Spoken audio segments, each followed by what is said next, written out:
Okay, we are starting the meeting. I'm calling the meeting to order. And we want to start with a roll call. Now, are we roll calling just the citizen, the voting members, or everybody I see on my screen here, Chris? We'll do everybody. So we'll do everyone who's here, and then we'll just Brian and I are ex officio, so we'll just indicate that. All right. Well, it's hard for me to tell who's here, but Paul, are you there? Yeah. Paul Blinn is here. All right. Shanita arose. Yes, I'm here. All right, and I'm here, and we're missing one member. Yep, and then Chris McClure, ex officio member, is here. All right, and Brian Frazier, ex officio member, North Andover Camp. We're missing Shane Woodruff is not in attendance tonight. Yeah, and we have the 5th seat vacant still. Yeah, and we advertised for that, but I'm going to add that to the to-do list to advertise again.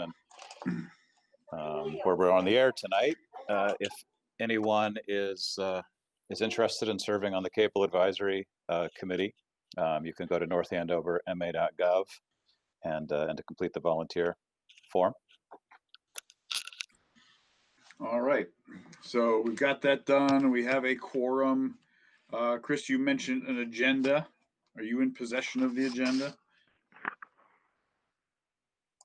Sorry, I was just closing my door. I realized I didn't close my office door before the meeting. Yeah. Okay, so just to recap, so the charge of the Cable Advisory Committee is to negotiate on a recurring basis our cable franchise agreements right now with our two cable companies, which are Verizon and Comcast. Typically, these have been 10-year renewals, but Verizon kind of shook things up the last time and was only doing 5-year renewals. And so because the renewal process starts 3 years before the expiration, here we are 2 years later. And just sort of on the record, I'm hoping that Verizon can realize it would have been in their best interest to negotiate a 10-year contract so we all didn't have to come back. So going down the agenda, and then feel free to jump in. I realized that I think the last time we met, and this is with COVID, I can't remember anything now, was on July 23rd of 2019 to have a mass access presentation. But I honestly can't remember if that actually happened or not. Do you guys remember attending that meeting? So he definitely was there, but we're not sure if we had a quorum. Yeah, I vaguely remember us not having a quorum. Yeah, maybe I remember I was there. So, Shanita, were you there for that?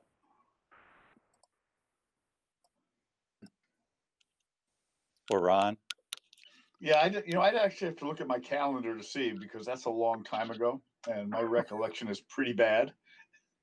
But I am not recalling a mass access meeting. The last meeting I can recall was one they held at the library on open meeting laws, but that's the last thing I recall.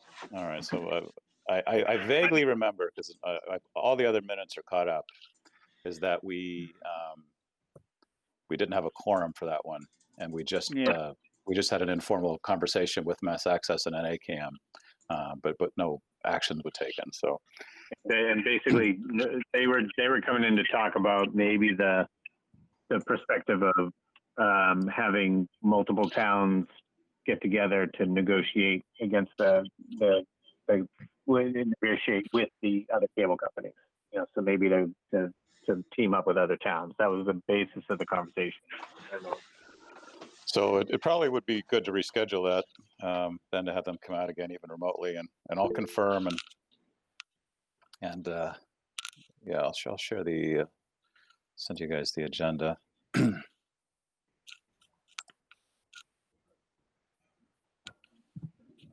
But I'll share that. We'll figure that out just so we go. So the other piece then is the contract renewal timeline for Verizon. So basically, our contract expires June 1st, 2023 with Verizon. And so we have, just like the last time, we have between 36 and 30 months to initiate the formal negotiation process. And just like before, it doesn't require us to go through the formal process. It just preserves our ability to do that. So we basically have until December 1 of 2020 to indicate to Verizon if we're going to do the formal process. Unsurprisingly, we've not heard anything from Verizon yet. So this was just our standard sort of warning letter. So from a timeline, just like the last time, I'm thinking if we can agree on council in September, that puts us in a position to start, the process in October, going through the whole ascertainment to public hearing piece again. So with COVID, again, that's going to be kind of a challenge to figure out how to get public participation. Brian was saying there's a date. Brian, I can't remember that may make sense, that revolves around something else to do the ascertation process. Yeah, well, in between the two, we have Community Media Day that is, I believe it's October 20th. And that might be a good day to help, kind of reconnect the community, after the run we had with COVID. So I like that idea. So if everyone agrees, there's any thoughts, if we can shoot for October 20th to do the ascertainment public hearing? Sounds good to me. Well, I think, am I unmuted? My point was we could have, if we had the ascertainment in November, we use kind of like a joint effort with the town on the 20th of October to bring Cam back in the limelight after. So it was like more like a junket prior to the ascertainment. That was my point earlier. Looking at doing the ascertainment in early November. Yeah, exactly. Okay. Does that make sense with everybody? Yeah, that's fine. So I don't know if Sounds we need great. to. I don't know if we need to take a vote on that or not, but when we set the actual date, we can decide that. So really, in terms of timeline, I mean, that's really the only hard and fast thing guiding us right now, is just getting the ascertainment and the formal, negotiation locked in before December. The other thing that we threw out the idea, and I've been talking with, the attorney that we got a proposal so far, is doing a dual negotiation.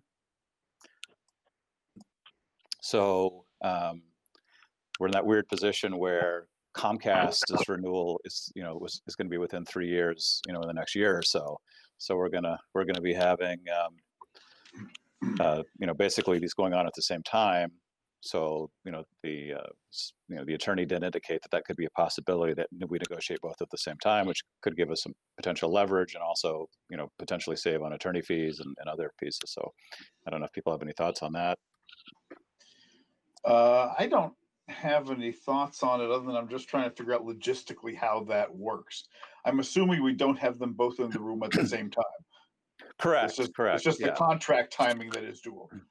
Yeah, so I mean, because I think Comcast kicks off next year, and then so if you remember during the last negotiation, we ran into some, I think it could help alleviate too, some of the issues where we had to negotiate Verizon twice before we got back to the table with Comcast, and so there were some things, with the percentage, et cetera, that they weren't willing to budge on.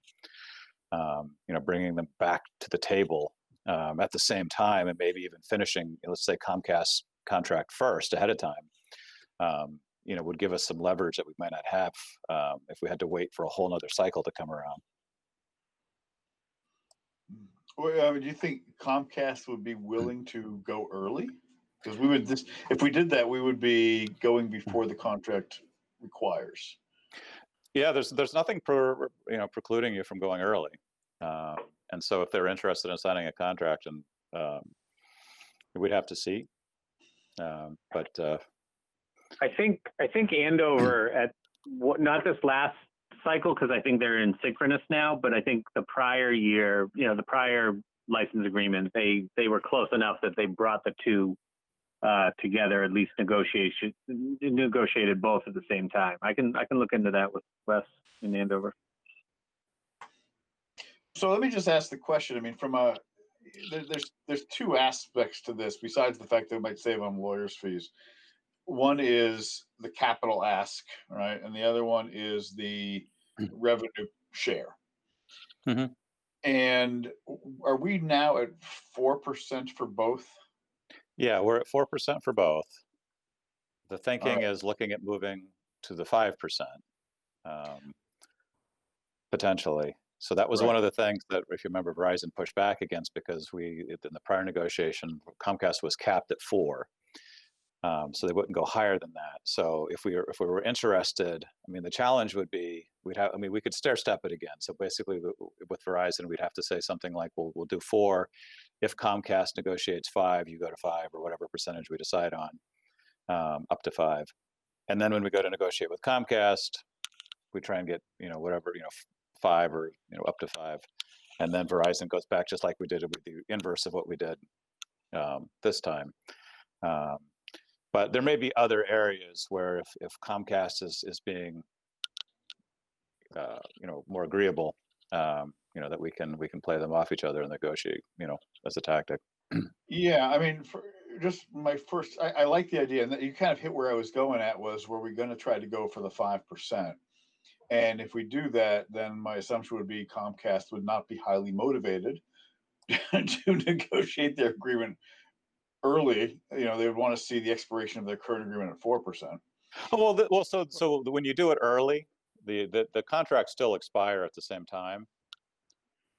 You just Okay. get the renewal language and everything agreed on ahead of time, so that when it expires, the new contract kicks in. So you're not like, supplanting the current contract. It's really, you're just. I like that, Chris.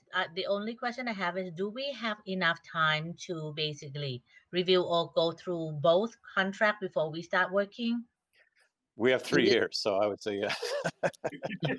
No, no, I mean, like, really take a look at all the channels, everything, anything that, basically will help out in cam as well, digital and everything, just to make sure that we get all the information. So, because I expect that you do hope that we're going to have a kind of like the two contracts that are similar. Am I right? Yeah, so I mean, the nice thing is, again, the work is identical. So when we do the ascertainment and we do the capital needs, they're identical. So the work is the same. And so when we get on track for Verizon, let's say by December, so December 1st, we will have 2.5 years before the contract expires. And with Comcast, we'll have 3.5 years, or whatever it is. So with Verizon especially, we'll have plenty of time. I mean, if you remember the last cycle, a lot of it was kind of hurry up and wait. Yes. Stuff. So I think we can definitely be much more efficient. Yep. And I would appreciate what Brian's offer, basically to find out about what happened in Andover a little bit. How was that experience? So for us to understand, that would be awesome. All right. So Sure, Brian will report back at the next meeting on Andover's early. Thank you, Brian. And also look at getting. I'll confirm. Yeah, I'm just going to confirm that they did and find out any results, if that is exactly what happened. And Brian will also reach back out to Mass Access to see if we can have them make another presentation to the board on just any regional collaboration. Yeah. So the only reason I'm having any hesitation here is that, as of now, we are operating without outside counsel. And that was one of the things that I think we're tasked to do, is get outside counsel. You said you had a proposal from somebody, so now you've heard as much as I know about it. Yep, so that's the next thing on the agenda. So absolutely, yeah, we're going to do this with counsel. We're not doing this ourselves. Yeah, and so I would almost want to defer the decision of approach and everything else until we hear from outside counsel. This is such a specialized area that, what are other towns doing besides Andover? What is happening with the Communications Act? What are outside things we should know that we're not really, paying attention to, that would influence our approach? Agreed. And actually, the idea of doing the dual negotiation came from the cable attorney that we had a reference for. So I'll review that in a bit. But I have to 100% agree that I think we're in a stronger position if we are led by a good cable attorney. Okay. So that being said, so in the agenda, and I think, Bill, you had talked about maybe talking to KP Law as well. Or Yeah, Ron? this is Ron. I had mentioned KP Law only because somebody mentioned them once, and then they came in and did the open meeting law. So I had a chance to, see a person associated with it, and they had mentioned that they do the cable television contracts too. And I know that was the problem we had last time was, we either had Bill or Bill, and Right. on that we were just couldn't locate us outside of a woman in California who did So this. that's an action item for me. I will reach out to KP Law this week and see if I can't have them do a proposal. And then I will schedule. So we currently have a proposal. Town Council Suzanne Egan had recommended that Alan Mandy. And then so we did a sort of apples to apples, proposal to do the Verizon renewal that's in line with, what we paid for the last one with a pretty good scope. So I'm thinking if I can get a hold of KP Law, maybe we'd do a meeting and maybe, at this point we're kind of process. We were at the beginning where there's a lot of deadlines to hit. So maybe we do another meeting next week if that works for everybody. Or we try and schedule basically an interview with each of the attorneys, to see what's a good fit. Interview makes sense to me once I can see a proposal. At least then there's something to talk to them about. Yeah, so I've got there's the one proposal attached to the agenda tonight. So if you look at the agenda, there's hyperlinks in it. Actually, I'll send you guys a link. And I think we know that the proposal we have, I think they most notably did the Newton station. Is that right? New TV. Yeah. And that's a pretty big station. But it's it's definitely worth getting other quotes. I'm just trying to remember where this one handled specific negotiations. Right, and as Ron pointed out, it's kind of difficult finding expertise in this field. So I will, with the two leads we have, I've got one proposal already, and I'll share that, and then we'll see if we can set up interviews with the two, and then set a goal of by some point in October. And I think we can do some of this with executive session. I'll have to check with Suzanne how executive session works over remote meetings, but with some of the interview. Chris, did you have a chance to send this link by email? I did. It's in the agenda. Okay.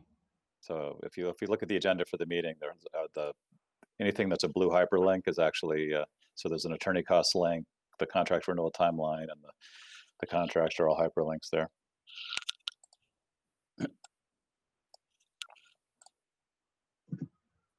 And I'll make sure everyone has everything afterward. If you guys want to review that, I won't get in the details tonight, but it looks pretty. It looks pretty competitive. And Suzanne and I actually had a phone call that was pretty promising with Alan. So I will see if I can get a reference at KP Law, and if anyone else has any references in the meantime, if we can get a third one, I think that'd be good. Chris, when did you send out the agenda? It would have been last week some point. All right, let me see, because I didn't see it. Just go to the town website, Ron, and find it there. I couldn't find the email either with the agenda, so. I could not either. Been looking. Oh, you know what? With doing these meetings, I should have. Let me attach it to this one real quick. a lot of changes in process from the last time we met.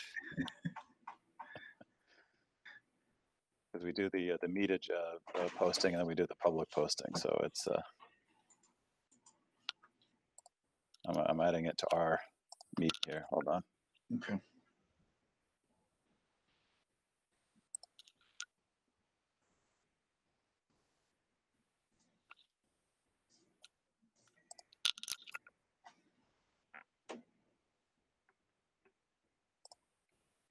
All right, just sent everyone the link.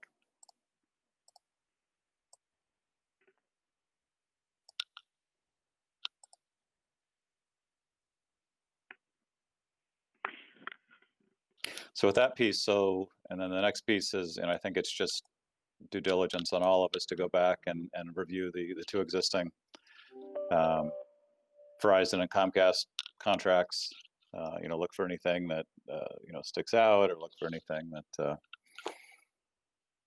we want to, focus on this time. The things we want to make sure that they complied with. More asks that we're looking for coming into this piece. Okay. I am happy to say that they finally put FiOS up to my house. Did they really? they finally did it. Well, yeah. it was going on for a long time, so I hadn't heard that they'd finally done your street. Yeah. They in fact they tromped through wetlands. I was worried the Conservation Commission was going to come down and get me for that. They actually did a little damage on the way, but so far so good. But it begs the question. We had asked them when we did the last negotiation for a status of the town rollout, the map. And did we ever get anything? They sent us, I think, once we got Neil or Niall or whatever his name was it's been very responsive to any requests. And I've been sharing. We've been getting the budgetary stuff that's been coming in every month and quarterly. I've been sharing with you guys, and I do remember at one point he did share. There was some stuff that was proprietary, but that he gave us an off the record list of streets that they were adding onto the system. Okay. Well, because and the other somewhere piece I have that list written down. Yeah. So Ron has that, or Paul has that, and the other piece was, if you remember, that some of it became moot because they were basically converting their entire analog system to fiber anyway to get rid of that plant. So, and anywhere that they have fiber, they can do FiOS. So I think that resulted in a lot of the build out that was stalled getting accelerated. Right.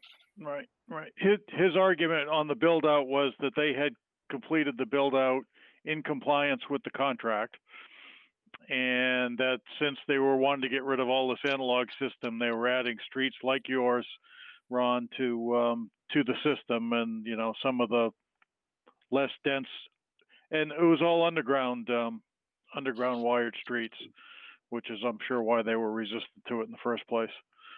Mm-hmm. I mean, the town, as part of the ascertainment process, we contracted with that Flash Vote, which is a scientific polling firm, and we get so many polls a year. So they were doing some on the Stevens estate, but that may be a good tool during the ascertainment process to put together a really good survey, and then get maybe some more meaningful feedback than like just doing like a Google form or something. Mm-hmm. So I think once we get into the ascertainment process, I would recommend, putting together, and it's one of the nice things is they'll actually help us build the survey. So it's, a good survey. Oh, that's good.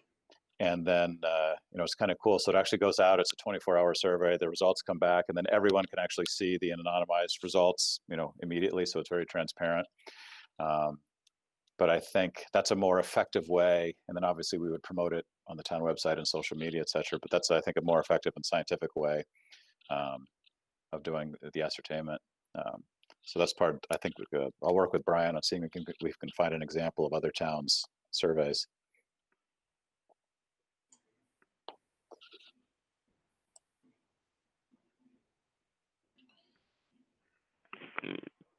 So for action, one other question I have, and I'm almost embarrassed to ask this, and Paul will tell me that it's somewhere on the town website. There was a document that we used to circulate around, which was what the kind of the layman's guide to what the process is for doing this. And I don't know if anybody still has that. I'm sure I have a copy somewhere. It's just a matter of finding it. But that would be helpful, at least for me to look at again. So if you look at the agenda, I linked, it may be partially helpful. I put together the practical guide, the cable television license renewal process practical guide is attached. Right. So that may be part. So it explains the role of government, the formal renewal process, ascertainment, review a proposal, all that stuff, informal negotiations. That may be what you're looking for. Yeah, maybe, yeah. Is the link you're talking about this Google Drive link on the bottom? No, that's just agenda. All right, well, I'll find No, it. that's just agenda, right? Yeah, I'm looking for this, for the link.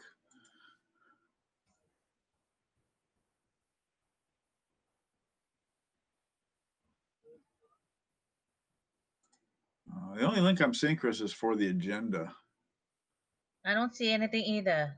If you open the agenda, there should be links in the agenda. Oh, God. All right. I'm a Couple senior citizen, Chris. Let me just tell you this. Here, I'll send you this directly to you. Thanks. I mean, I hate to pull the senior citizen card, but I think I Okay, need so it today. it's under number 3, right? Review contract renewal timeline. Is that what it is? It's number 1. Number 1. Or number 2, 3 rather. Yeah, Yeah, right. Number 3. 3. Yeah. Yeah, you're right. Number 3. Okay. We're all a little rusty. It's been 2 years. So we'll Okay, get back no, to this is good. This is helpful. Thank you. All right, good. So just in terms of action items, I'm going to follow up with that mass access and just jog everyone's memories on that. Brian's going to confirm the community media day, which on 10/20. We're going to be looking at starting the having the ascertainment hearing in November and doing a poll ahead of that and doing some awareness on that heading into that. We're going to discuss the pros and cons of doing simultaneous negotiations with whatever council we retain. Brian is going to reach back out to Mass Access and also to Andover on their sort of early contract negotiation. I'm going to reach out to KP Law and see if they have any interest in submitting a proposal, and then we'll update that, and we'll schedule interviews with potential counsel. And Brian and I will see if we can get some examples of surveys that people are doing for ascertainment. Anybody else have anything? Just a question. You said you were going to send us this proposal, current proposal you received. Is that some link in there I'm missing too? Oh yeah, I'll if you hold on. Brian, do you have the recent Newton agreement, the contract that we can review? I can go in and then maybe find it, but it would be nice to be able to see what they said in there. I don't have it directly. We can start looking it up. Yeah, And it is a bigger that is the town. one that you said for one of the proposal for the attorney, right? Correct. Okay. Correct. And I think Suzanne Egan, I think might have worked with him at some point. I think that was somehow how we got our attention on him. I can do this. I can basically maybe look at all the contract, and I will send some recent contract and link to the contract to everyone to help.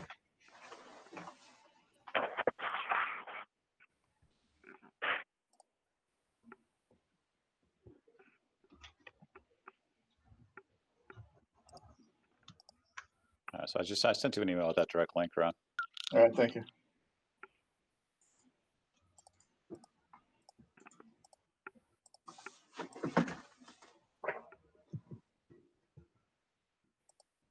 It's like deja vu all over again. It feels like we were just here. I was gonna say this is we just did this. We just did this. Well, I mean, if you remember, it's Verizon was convinced that 5G technology would make this all obsolete. So I'm sure we can look for another fun renewal process here. But I'm not sure that was. I know Shane had mentioned that, which I thought was a great observation, but I never heard Verizon say that. Did Verizon make that point as well, or are they just hedging their bets? I think they were hedging their bets. I think, I think the consensus was that, I mean, at some point Verizon, in the past, it had basically tried to bypass the entire, cable franchise agreements and just, go directly to the state and basically opt out.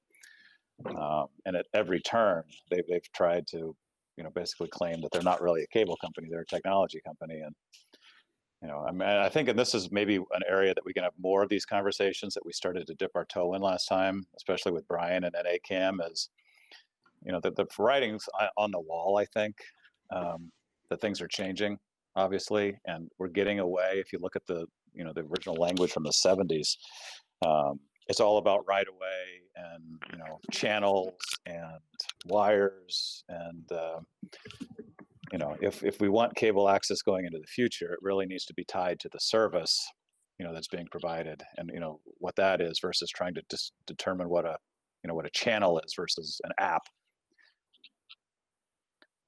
Because we're not that far away from there being no channels. But there won't be a channel 7 anymore, channel, whatever. It'll just be an app on your smart TV. Oh, It's all data. So how are you going to decide, what a channel is, et cetera?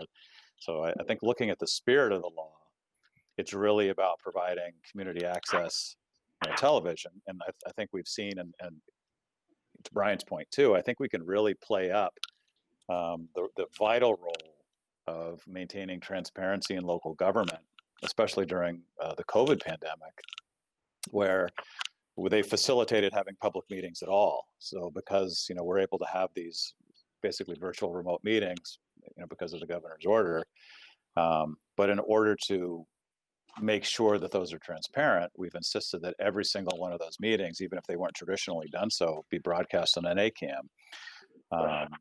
And NACAM is, has always, ensured that the school committee and select, board and, all the other boards that around town are visible to the public, and that's vital. So whether or not, we continue to have traditional cable, I think we can introduce maybe more sort of philosophical themes in this discussion about what cable access looks like and different funding models going forward, and the value of that to the community as a presence, versus just something that's tied to kind of that old-fashioned idea of what a cable TV is. Right. Yeah. I mean, we bounced right to the forefront. And really, we had a lot of these processes, all of these processes in place before COVID hit. So we really didn't miss a beat, other than kind of just getting on the same page with the board members and stuff like that. I mean, we went right to these remote meetings right away, and then policy kind of followed along as they sorted out COVID, which was nice. Yeah, but let me play the cynical observer for a minute. I do that so well.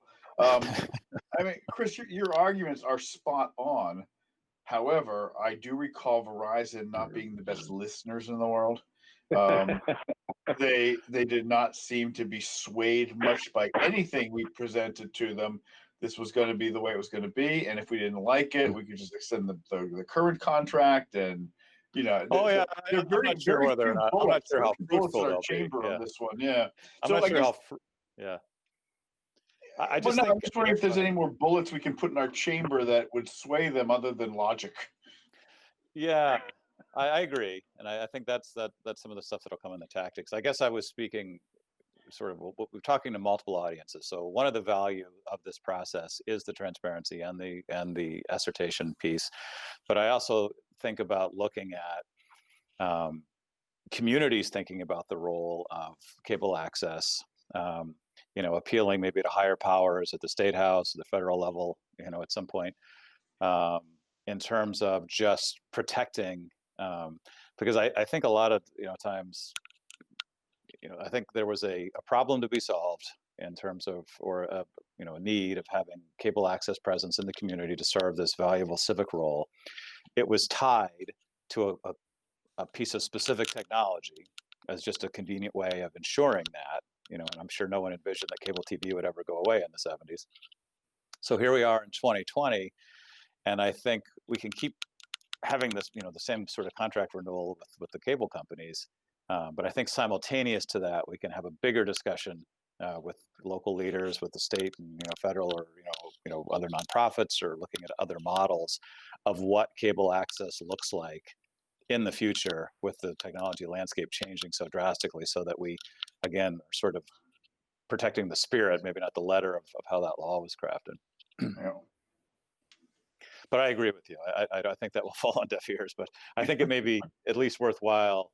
And I think the thing that was encouraging for me is, during the last negotiation, there was no there's a lot of positive support for NACAM, what they do, understanding, the importance of funding them and understanding, what that percentage and the contract meant. And we had unanimous support from the select board, a lot of good support from the community. So I think North Andover recognizes the value of NACAM.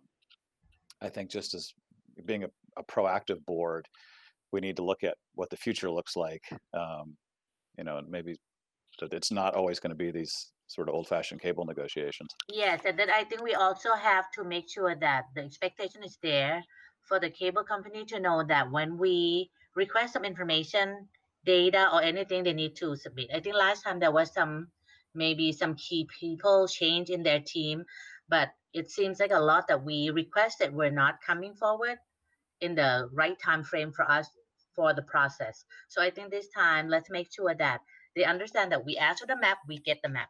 We ask for something, please give it to us. If they cannot, ask for the timeline that they can commit, or Yeah. else everything postponed all the time. Right. Yeah, I think we're all a little better off with this process. I think, this was our first go around as a group last time. There was a lot of changing landscape, with the attorneys. I think, where their landscape changed and their old sort of boilerplate couldn't be dusted off and used like normal. So I think there was a lot of change in the last process. So I think going into this, we now know what we know from the last process. I think the cable attorneys are a little more poised and prepared to deal with what the landscape looks like. We know what to ask and we know what to expect in this new climate. Okay. So just as a side note from some of our discussion, I was just looking through the town contracts, and Bill Ricka did a simultaneous because they had Comcast renew in November and Verizon renew in December of 19. Okay, thanks. And Verizon did another 5-year contract on that. It looked like Comcast went out another 10. So, and Bill Solomon did the contract. So. Okay.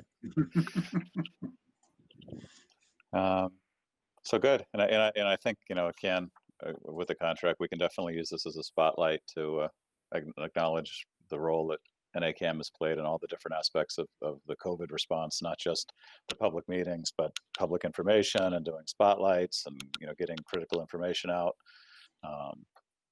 to an audience that's sometimes underserved by digital information. Okay. All right. What else? What else do we need to cover 3 years in advance?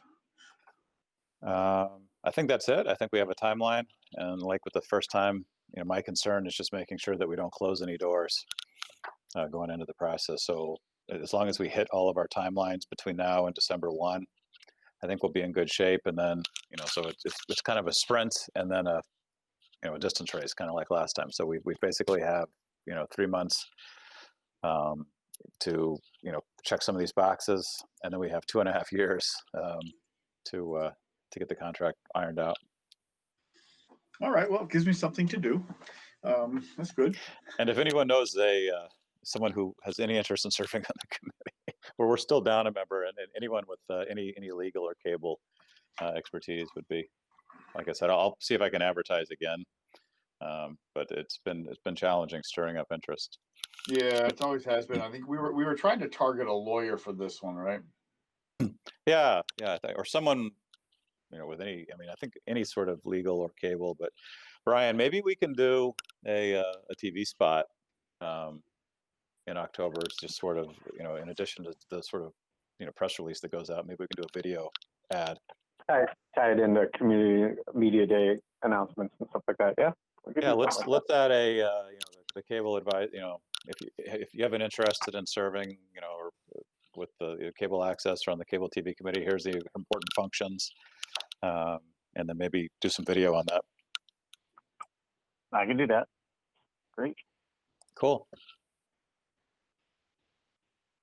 All right, so you guys can look for an invite for the next meeting once we can get the attorney proposals in, and I will research executive session, because I think for things like that, we would probably want to have them sort of behind closed doors. and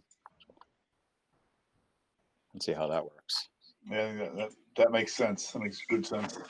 And I think, and then just make sure how that works with the new public meetings, and we'll go from there. All right. And you said you sent this proposal. I'm not seeing it anywhere. I just sent you an email, but Oh, maybe it's not here yet.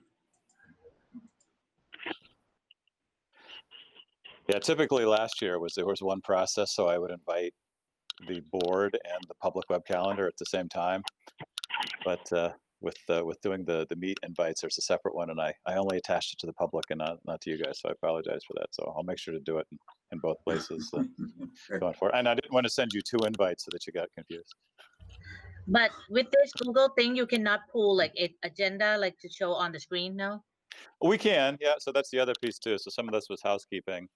Yeah, I think that would be great in case we have like agenda in front of us, and maybe we can edit or some things like that too. Absolutely. So where this was our first meeting remote and our first sort of broadcast meeting on NACAM, I wanted to sort of just do some housekeeping with everybody, but absolutely for the next meeting, if you want to use your camera, or if you want to make sure you can join with the Google Meet link versus calling in, and then we can all see each other, and then I can share, I can put the agenda up on the screen and we can kind of go through, and we'll all be working on the same page. Will you be expecting any in-person meeting in the future? Not for the foreseeable future. I honestly did not think we would still be here, but here we are. And for the foreseeable future, it's going to be remote. I know the school committee is doing some hybrid stuff, some in-person and remote, but I think for our purposes, there's no need to do an in-person meeting for the foreseeable future. Okay. Once we get to the ascertainment hearing, that may be something, Brian, like we did with Andrew for town meeting,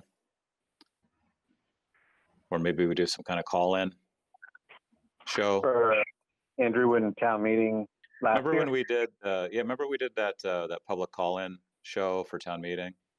Yeah. With Andrew Shapiro. That maybe Yeah. for the ascertainment hearing, we do something like that, where we set up a phone number and let people call in. We do something in the studio, Gotcha. and then allow people to participate. Maybe we can, I think it might be useful to set up maybe like a telethon type, thing, where maybe we have different people present their role with NACAM, what it means to them, what it means to the community. If anyone, has any, questions ahead of time or complaints, that we can book them, and then we can set up basically a rolling call-in line, so people can call in and, ask questions or, complain or whatever, to get it on the record. Yep, that's fine. That's an option. We'd be looking at doing that in November. We'll have the results of the poll. When is our next meeting? I'm thinking it's going to be within the next 2 weeks, and I just need to confirm with the attorney's availability and the executive session rules. Does Tuesdays at 5 work for everybody typically? Yeah, it's usually fine for me. All right, well, shoot. Selfishly, I'm here till 6 on Tuesday, so it I it know works out that for me. for you because some days I need to work after 6 until 6. But if you have a meeting and schedule ahead, I will try my best. But that's what I can say. Okay, yeah, we'll be flexible so long as we can get a quorum, and having an extra member will certainly help with that. Did we ever hear from Shane? I never heard from Shane, not once. So I'll reach back out to him too and see if he's still active. Okay. Yeah, the challenge of our board is we're sort of intermittently active. I know Shane has a couple of kids who are younger who are at home right now too. So just let you know. Right. I know his kids. Okay. Do you want to reach out to Shane, Shanita, and see if he's still? I probably won't see him until school opens. Okay. All right. I'll reach out to him. So do we have a tentative date? Is that what you just said? For I'm Tuesday? thinking, I mean, if we can just plan on Tuesdays in general, and we can meet. Yeah, okay. Yeah, so I'm thinking.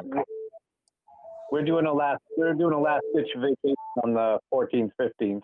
So we'll I'm be. thinking we'll either be the out. 8th, yeah, so, and then we could skip the 15th, so maybe the 8th and then the 22nd. So the 8th is next week. Yep. Okay. And if that doesn't work, we'll shoot for the 22nd. So I'm looking at. I'm going to do my executive director role at the moment. It looks like there's a whole whack of meetings already scheduled on that day. I have available housing trust, ZBA, and zoning. So ZBA. So we could do it. Maybe an evening meeting. It might have to be No, later. I'm on ZBA, so I'll be on Right. that meeting. Right. So in the world of COVID, we can't stack too many meetings up on one day just because you can only handle the public coverage on 2 channels and or one meeting at a time. That might be a consideration. What is it? Should we just go 15 and 22nd? 15.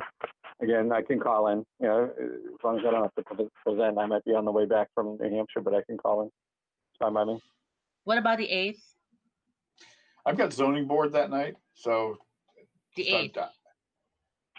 The Yeah, 8th, September 8th. the 8th is already booked by a bunch of other meetings. Okay. And I'd rather not go back to back if I can avoid it. So 15 and 22nd? 15th would be the next available if we wanted to do that. That's on the cam world.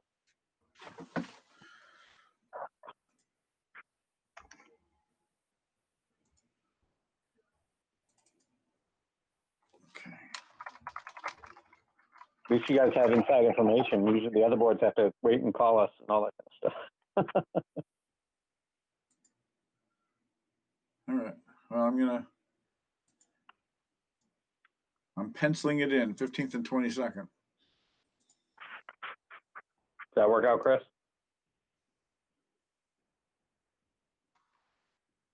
Did we lose Chris? I muted myself. Okay. I You guys- just need to confirm with the attorneys. Okay.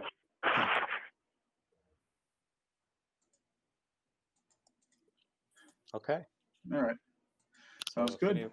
anyone has anything else, otherwise, Ron can make the motion to adjourn. I will make the motion to adjourn. Does it need a second? All right. All in favor. We'll just do voice vote. All in favor. Aye. Sounds unanimous. It's easy to tell when only 3 of us. It's unanimous. Well, it'll be easier next week when we can see each other, and we'll get this. We'll get back in the swing of this thing. All right. Sounds good. All right. Hey, Chris, thank you very much. Appreciate it. Yeah, I appreciate you guys. All right. Take care. Thank you, everybody. Bye. All right.